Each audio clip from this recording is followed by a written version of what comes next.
అభిమానుల కోరిక మేరకు గుండా లక్ష్మి ఇండిపెండెంట్ గా పోటీ చేయడానికి సంసిద్దం. గుండా లక్ష్మీదేవి స్వగృహంలో టీడీపీ కార్యకర్తలు పార్టీ తీసుకున్న నిర్ణయంపై ఆగ్రహాన్ని వ్యక్తం చేశారు. అధిష్టానం గుండా లక్ష్మీదేవికి పార్టీ టికెట్ ఇవ్వకపోవడంపై ఆగ్రహానికి లోనైన కార్యకర్తల అభిమానుల నిర్ణయానికి కట్టుబడి తాను ఇండిపెండెంట్ గా పోటీ చేయడానికి సిద్దమైనట్టు గుండా లక్ష్మీదేవి తెలిపారు.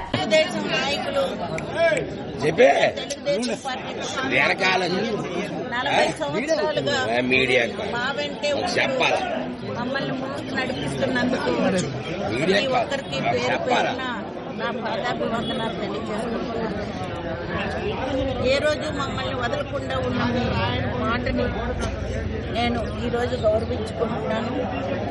5 సంవత్సరాలుగా పార్టీ అధికారంలో లేకపోయినా పార్టీ వాళ్ళు ఏ మెసేజ్ ఇచ్చినా సాయంత్రం 6 అవ్వని 7 అవ్వని ఎన్ని గంటలు అవ్వని ప్రతి ఒక్కరూ కూడా హాజరయ్యి ప్రతి కార్యక్రమాన్ని మనం నిర్వహించుకోవటం జరిగింది.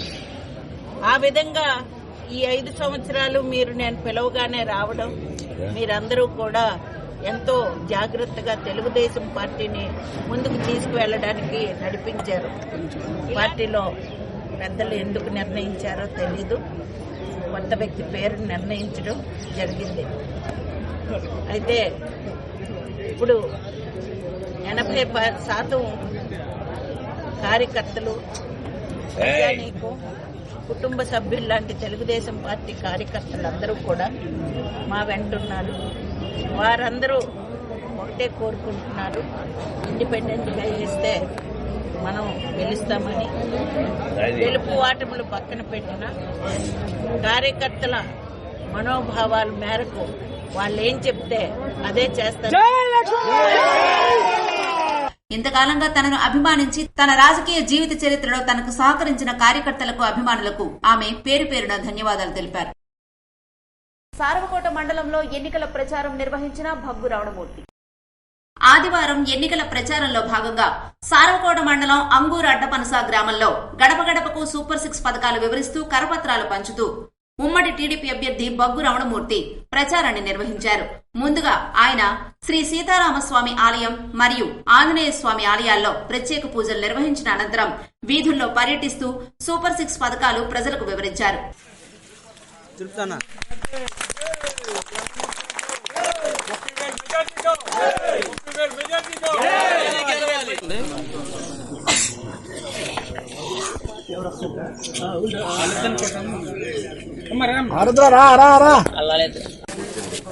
అవేళ ఆస్తులు అప్పించాడంటే అన్నంటి రామారావు, అలాగే మరి చదువుల్లో అవకాశం కల్పించాడు చంద్రబాబు నాయుడు గారు. పిల్లలు చదువుకోవడానికి కానీ ఉద్యోగాలు కానీ 3వ వంతు ఆడవాళ్ళకి వచ్చినట్టు చంద్రబాబు నాయుడు గారు. డ్వాక్రా సంఘాలు పెట్టిన చంద్రబాబు నాయుడు గారు. అందువల్ల మహిళా అర్జునుడికి పాటుపడేది తెలుగుదేశం పార్టీ చంద్రబాబు నాయుడు. అలాగే రైతాంగం గురించి కష్టపడేది తెలుగుదేశం పార్టీ. యువకులకు ఉద్యోగాలు వచ్చాయంటే చంద్రబాబు నాయుడు టైంలో పరిశ్రమలు వచ్చాయి, అలాగే సాఫ్ట్వేర్ కంపెనీలు వచ్చినాయి, సర్వీస్ సెక్టర్ వచ్చింది కాబట్టి మన పిల్లలకి ఆ రోజుల్లో ఉద్యోగాలు ఉన్నాయి. ఇవాళ అంతా నాశనం అయిపోయింది. మళ్ళా తెలుగుదేశం పార్టీ వచ్చిన తర్వాత పూర్వ కార్యక్రమాలు ఏదైతే తెలుగుదేశం ప్రభుత్వం కొనసాగిస్తూ మీ మహిళలకు సంబంధించి ఎంతమంది పిల్లలు చదువుకుంటున్నారు వాళ్ళందరికీ సంవత్సరానికి 15,000 రూపాయలు చొప్పున చదువుకున్న పిల్లలకి ఇలాగా ఒకరికి ఇచ్చి ఒకరికి ఊర్లు కాయసుకోవడానికి వెళ్ళమని కాదు. ఆ ఒకరికైనా సక్రంగా ఇవ్వలేదు. మొదటి సంవత్సరం 15,000 ఇస్తే తర్వాత 13,000 చేసినాడు, 14,000 చేశాడు, 13 చేసినాడు. ఇవాళ పూర్తిగా గురికిస్తాడు, ఇవాళ ఇవ్వలేదు. అలా కాకుండా ప్రతి సంవత్సరం 15,000 రూపాయలు ఎంతమంది పెట్టుకుంటే అంత చదువుకిస్తారు. అలాగే మహిళలకు సంబంధించి అప్పుడు చంద్రబాబు నాయుడు గారు పసుపు కుంకుమ కింద 18 సంవత్సరాలు దాటి మహిళలకి అందరికీ 10,000 వేస్తారు. ఈవేళ కన్నా ఒక చెప్పమన్నారు, వాడిలాగా 45 సంవత్సరాలు దాటితే వేస్తామని కాదు. 18 సంవత్సరాలు దాటిన మహిళలు మళ్ళా పెన్షన్ అర్హత వచ్చిన వరకు వాళ్ళందరికీ 1,500 నిత్యావసర ధరలు పెరిగిపోయాయి కాబట్టి వాళ్ళ కుటుంబాన్ని పోషించడం కష్టంగా ఉంది కాబట్టి ఇవాళ కరెంట్ ఛార్జీలు పెరిగిపోయాయి కాబట్టి ఇవన్నీ దృష్టిలో పెట్టుకొని కుటుంబం వాళ్ళు గౌరవప్రదంగా ఆడవాళ్ళు నడిపించడానికి. కానీ ఎంతమంది ఆడవాళ్ళు ఉన్న ఇంట్లో తల్లి కూతురు ఉండొచ్చు, అత్త కోడలు ఉండొచ్చు, ఇంకా కోళ్ళకి ఆడబొట్టుకెళ్ళి ఉండొచ్చు, 2 ఉండొచ్చు, 4 ఉండొచ్చు. మంచి 15,000 చొప్పున 1,500 రూపాయలు నెల వేసి సంవత్సరానికి 15,000 ఎంతమంది మహిళలు ఉంటే అంతమందికి ఇస్తామని మీకు తెలియజేయమన్నాడు. మీకు జ్ఞాపకం ఉన్నట్టుంది, గ్యాస్ కనెక్షన్లు ఏదో పెద్దోళ్ళు ఇక్కడ ఉండే అటువంటి ప్రతి ఇంటికి గ్యాస్ కనెక్షన్ వచ్చిందంటే అది తెలుగుదేశం ప్రభుత్వం నారా చంద్రబాబు నాయుడు దీపం పథకం ద్వారా ఇచ్చాడు. అటువంటి దీపం పథకం ద్వారా ఇచ్చిన గ్యాస్ కనెక్షన్ ఇవాళ వంట చేసుకోవడానికి విపరీతంగా రేట్లు పెరిగిపోయి గ్యాస్ రేట్లు ఏ రాష్ట్రంలో లేని విధంగా ఈ రాష్ట్రంలో మరీ ట్యాక్సెస్ వేసి దీపం పథకం ద్వారా గ్యాస్ రేట్లు పెరిగిపోయిన వల్ల మళ్ళీ మన ప్రభుత్వం వచ్చిన వెంటనే ప్రతి కుటుంబానికి 3 గ్యాస్ సిలిండర్ ద్వారా గ్యాస్ ఉచితంగా 3 దెమ్మలు ఇస్తారు. అది కలిపి మీకు తెలియజేయమన్నాడు. ఉచిత బస్ ప్రయాణం ఎక్కడికి ఈ జిల్లాలో ఏదో చిన్న ఉద్యోగాలు చేసుకున్నా, లేకపోతే హాస్పిటల్కి వెళ్ళా, ఇంటి దగ్గరికి వెళ్ళా, లేకపోతే కన్నవారింటికి వెళ్ళా, ఈ జిల్లాలో ఎక్కడికైనా వెళ్ళడానికి మరి ఉచిత బస్సు ప్రయాణం కల్పిస్తున్నారు. మనకు తెలియక చాలా మంది చిన్న చిన్న వర్తకాలు చేసుకుంటాం. మొన్నే మేము ఈ ఊరు సుందరాపురం మీదుగా ఇక్కడికి వెళ్ళాను, మన పార్సల్ ఒక 3 ఆడవాళ్ళు గప్పలు దించి 1:30 అవుతుంది. అలాగే అక్కడ బస్ షెల్టర్ ఒకటి ఉంటే ఆ బస్ షెల్టర్ దగ్గర వాళ్ళు ఆ చేపలు అమ్ముకోవడం అంటే ఏమమ్మా ఏంటి ఇక్కడ ఆపారు బాబు, ఎండు చేపలు తిప్పడం ఈ గ్రామాల్లో చల్లలేదు బాబు, బస్ ఛార్జీలు లేవు, ఎలాగే నడుచుకుని వెళ్ళడం చూస్తాను అన్నారు. అప్పుడు ఊరే బస్ ఛార్జీలు ఇచ్చారని సంతోషం చెప్తాను. అంటే ఆడవాళ్ళకి చిన్న చిన్న వ్యాపారాలు చేసుకున్న వాళ్ళు ఉన్నారు. ఆవేళ వ్యాపారం లేకపోతే తిరిగి బస్ ఛార్జీ కట్టలేరు. ఏదో కూరగాయలు ఎండు చేపలు ఇంక పచ్చి చేపలు ఏదో ఒకటి పట్టుకుని వెళ్తుంటాం. అటువంటి వాళ్ళకి కలిపి ఎంతో ఉపయోగపడుతుంది. కాబట్టి ఉచిత బస్సు ప్రయాణం సౌకర్యం కలిపి మీకు కల్పించడం జరిగింది. మహిళలకు సంబంధించి రైతులకు సంబంధించి కార్యక్రమాలు ఉన్నాయి. వాళ్ళ అకౌంట్లో ఎంతమంది రైతులు ఉన్నా వాళ్ళకి మరి వాళ్ళ అకౌంట్లో రైతాంగానికి కలిపి వ్యవసాయం లాభసాటి చేయడానికి గతంలో ఎలాగైతే వ్యవసాయ పనిముట్లు ఇచ్చేవాళ్ళం, ట్రాక్టర్లు, ఆయిల్ ఇంజిన్లు, పైపులు, పాత మిషన్లు, నూరు మిషన్లు, మరి ఇండియాని లేవు. ఈ పార్టీ ఆ పార్టీ లేదు. రామ్మోహన్ నాయుడు గారు ఎంపీగా నేను ఎమ్మెల్యే పోటీ చేస్తాను. సైకిల్ గుర్తు ఓటేసి గెలిపించాను ఇద్దరు.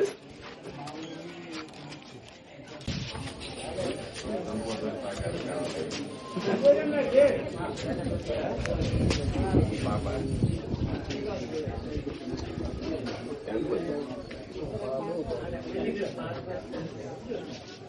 సంపూర్ణ సహకారం కావాలి. తెలుగుదేశం పార్టీ సైకిల్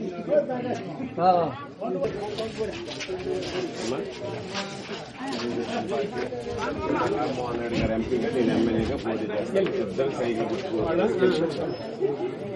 రామ్మోహన్ నాయుడు ఎమ్మెల్యేగా నేను పోటీ చేస్తాను. ఇద్దరు సైకిల్ గుర్తుకొని ఓటేసి గెలిపించాను. కార్యక్రమంలో రాష్ట్ర బీసీసీఎల్ అధికార ప్రతినిధి ధర్మాన తేజ్ కుమార్, మండల పార్టీ అధ్యక్షులు కత్తిరి వెంకటరమణ, పట్ట ఉమామహేశ్వరరావు, సర్పంచ్ ప్రతినిధి చీడి వెంకటరమణ తదితరులు ఆయనతో పాటు ప్రచారంలో పాల్గొన్నారు. ప్రశాంత ఎన్నికల నిర్వహణలో ప్రతి ఒక్కరూ భాగస్వాములు కావాలని జిల్లా కలెక్టర్ ఆయా పార్టీల ప్రతినిధులకు సూచించారు. ఎన్నికల ప్రవర్తన నియమావళిని ఖచ్చితంగా అమలు చేయాలని, కోడ్ ఉల్లంఘనలపై దృష్టి పెట్టి కేసులు నమోదు చేయాలని కలెక్టర్ జిల్లా ఎన్నికల అధికారి మంజిర్ జిలాని సమ్మును ఆదేశించారు. విధుల్లో నిర్లక్ష్యం ప్రదర్శించే అధికారులు, సిబ్బందిపై చర్యలు తీసుకుంటామని హెచ్చరించారు. నోడల్ అధికారులు, రిటర్నింగ్ అధికారులు, ఎంసీసీ అమలు బృందాలతో కలెక్టర్ కార్యాలయంలో శుక్రవారం జరిగిన సమావేశంలో ఆయన మాట్లాడారు. క్షేత్రస్థాయిలో కోడ్ ఉల్లంఘన సంఘటనలకు స్థానిక అధికారులే బాధ్యత వహించాల్సి ఉంటుందని స్పష్టం చేశారు. ఎంసీసీ ఎన్నికలకు సంబంధించిన అన్ని రకాల బృందాలు సంబంధిత ఆర్ఓ కిందనే పనిచేయాల్సి ఉంటుందన్నారు. ఎన్నికలకు సంబంధించి సువిధ వెబ్సైట్, యాప్ల ద్వారా మాత్రమే అనుమతులు జారీ చేయాలని, అసెంబ్లీ నియోజకవర్గ పరిధిలో సుమారు 19 రకాల అనుమతులను జారీ చేస్తారని, ఆయా రాజకీయ పార్టీలు, పోటీ చేసే అభ్యర్థులు ఈ అవకాశాన్ని ఆన్లైన్ ద్వారా వినియోగించుకోవాలని తెలిపారు.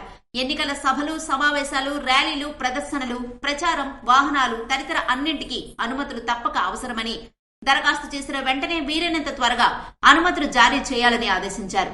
ఇంటింటి ప్రచారానికి కూడా అనుమతి ఉండాలని స్పష్టం చేశారు. ప్రభుత్వం నుంచి జీతం, వేతనం లేదా గౌరవ భృతి తీసుకునే ప్రతి ఒక్కరికి నియమావళి వర్తిస్తుందని, వారు రాజకీయ పార్టీల కార్యకలాపాల్లో, ప్రచారాల్లో పాల్గొకూడదని స్పష్టం చేశారు.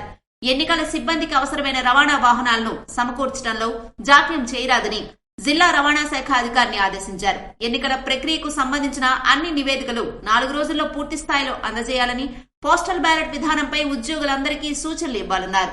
ఓటింగ్ శాతాన్ని పెంచేందుకు స్వీప్ కార్యక్రమాలను ముమ్మరం చేయాలని, గడిచిన ఎన్నికల్లో ఓటింగ్ తక్కువగా నమోదైన గిరిజన ప్రాంతాలతో సహా రానున్న వారం రోజుల్లో స్వీప్ కార్యక్రమాలను చేపట్టి వచ్చే ఎన్నికల్లో కనీసం 3 నుండి 5% ఓటింగ్ పెరిగేలా కృషి చేయాలని చెప్పారు. ఓటర్ కార్డుల పంపిణీ 100% పూర్తి కావాలని, సి విజిల్ బృందాలు అప్రమత్తంగా ఉండాలని, అన్ని టీములు సమన్వయంతో పనిచేయాలని కలెక్టర్ పేర్కొన్నారు. సమావేశంలో JCM Naveen, Tekkali sub collector Noorul Qamar, సహాయ కలెక్టర్ రాఘవేంద్ర మీనా, జిల్లా రెవెన్యూ అధికారి M Ganapathirao, RTO CH Rangaiah, DRDA PD Kiran Kumar తదితరులు హాజరయ్యారు. ఆంధ్రప్రదేశ్ ని డ్రగ్స్ ఆంధ్రప్రదేశ్ గా మార్చిన ఘనత జగన్మోహన్ రెడ్డికి దక్కింది అంటున్న మాజీ ఎమ్మెల్యే భగ్గు రమణమూర్తి. రాష్ట్రం అప్పులు ఆంధ్రప్రదేశ్, గంజాయి ఆంధ్రప్రదేశ్ గా మారింది. విచ్చలవిడిగా డ్రగ్స్ విదేశాల నుంచి కలిపి దిగుమతి చేసుకొని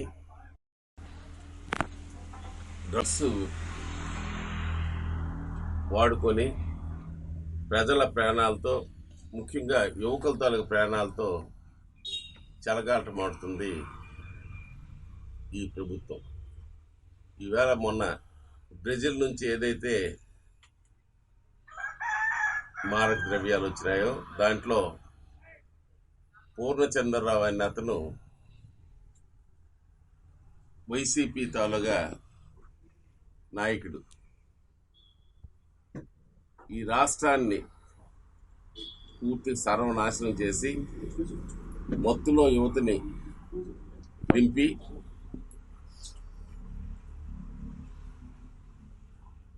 మాఫియా అంటే ప్రభుత్వం అంటే ప్రజలకు జవాబుదారీ ఉండాలి,